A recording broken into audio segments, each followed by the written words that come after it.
Magandang araw po. Bali, nagtitispay tayo ng 2 piraso ngayon, no? So, ito sana yung ibibigay natin kay Sir Giber, taga Zamboanga. Kasi kanina, pinick up niya na yung nagmamadali siya kanina. So, binigay natin yung tin-inspire natin kagabi kay Sir Dex Dayaday at saka kay Sportacol. So, yun na po yung binigay natin sa kanya. And then, pinalit na lang po natin itong dalawa na titispire. Yan.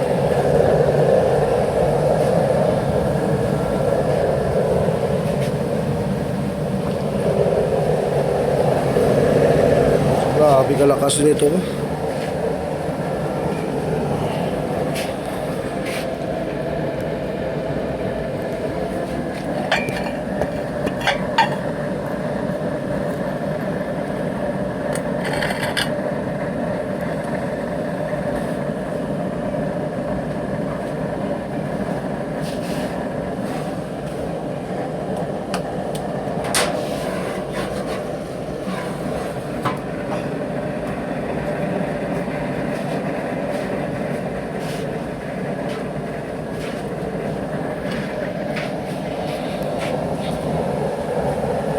Sel, pati sila. Pibot-pibot lang.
So, bali yung design nito, medyo katamtaman lang po para po siya mapahinaan natin, mapahinaan natin.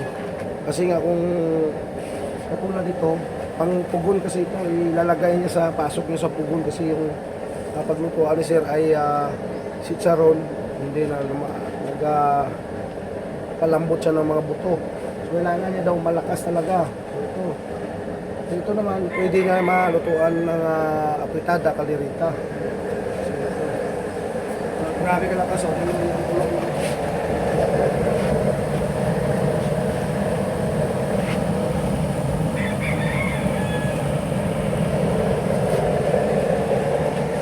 So yan, may kasali siya na yellow flame. Grabe ka lakas talaga siya.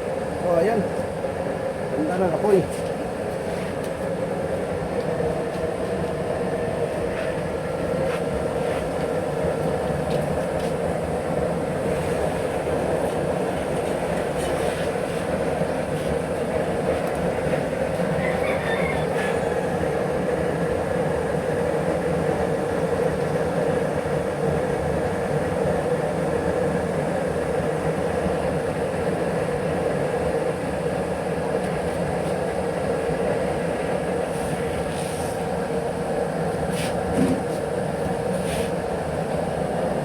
So, tinit-spare talaga natin para makita natin yung mga ito mayroon 15 dito.